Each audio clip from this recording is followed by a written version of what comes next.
नमस्कार।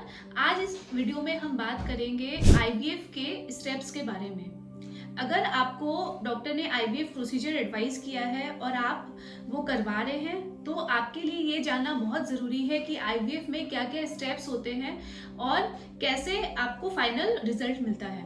तो चलिए शुरू करते हैं।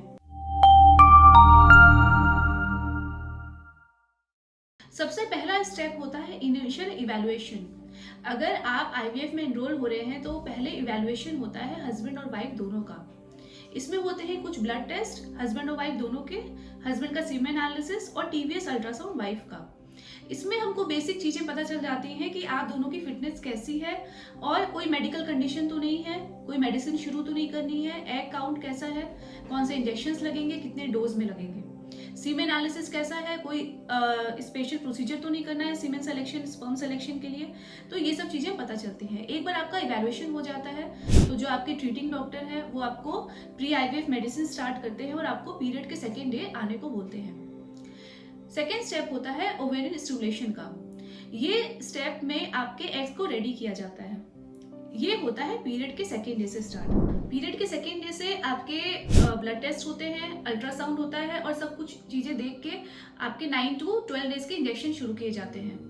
बीच में कुछ अल्ट्रासाउंड होते हैं इस दौरान जिसमें एग का साइज देखा जाता है, कुछ ब्लड टेस्ट होते हैं और जब एक बार एग साइज रेडी हो जाता है तो लास्ट ट्रिगर का इंजेक्शन दिया जाता है जो कि नाइट में दिया जाता है। इसके बाद 36 आवर्स के बाद आपका पिकअप किया जाता है। ओवम पिकअप के दिन ही हस्बैंड को अपना फ्रेश सैंपल देना होता है और इक्सी की जाती है। तो ये ओवम पिकअप सेकेंड स्टेप है आईवीएफ प्रोसीजर का। ओवम पिकअप के बाद आपको डिस्चार्ज कर दिया जाता है 2 to 3 आवर्स में। फिर जब आपके एम्ब्रियोज बनते हैं डे 5 पे तब आपको एम्ब्रियो का स्टेटस बताया जाता है और एम्ब्रियो को फ्रीज कर दिया जाता है। जो थर्ड स्टेप है आईवीएफ का वो सबसे इंपॉर्टेंट स्टेप है, वो है एम्ब्रियो ट्रांसफर का। एम्ब्रियो ट्रांसफर यानी जो एम्ब्रियो आपका रेडी हुआ है वो आपके यूट्रस के अंदर इम्प्लांट किया जाएगा। तो जो मोस्ट कॉमनली यूज मेथड है वो है फ्रोजन एम्ब्रियो ट्रांसफर, यानी जो आपका पिकअप हुआ है उसके नेक्स्ट साइकिल में आपका ट्रांसफर किया जाता है आपके यूट्रस को रेडी करके। डे 5 का ट्रांसफर डे 3 के ट्रांसफर से ज्यादा अच्छा होता है और मोस्टली प्रीफर किया जाता है कि डे 5 का ब्लास्टोसिस्टी ट्रांसफर किया जाए।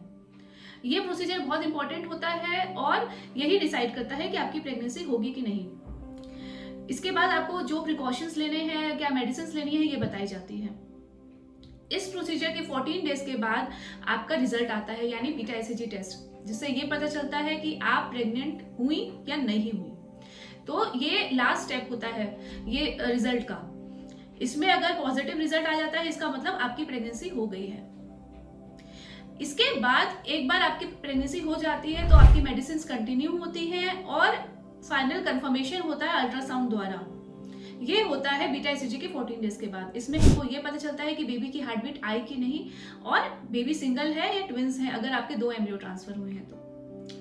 इसके बाद आपकी प्रेगनेंसी कंफर्म हो जाती है और आपको जो भी मेडिसिन है वो आपके डॉक्टर एडवाइस करते हैं। आईवीएफ की जो मेडिसिन होती है वो मोस्टली चलती है 10 वीक्स तक। इसके बाद ये दवाइयाँ बंद होके आपकी नॉर्मल प्रेगनेंसी की दवाइयाँ चल जाती हैं जो कि आयरन, कैल्शियम होती हैं और कुछ सप्लीमेंट्स होते हैं। तो ये थी पूरी जानकारी आईवीएफ प्रोसीजर के बारे में। आशा करती हूँ कि ये आपके लिए लाभदायक होगी। Wishing you happy pregnancy and happy parenthood.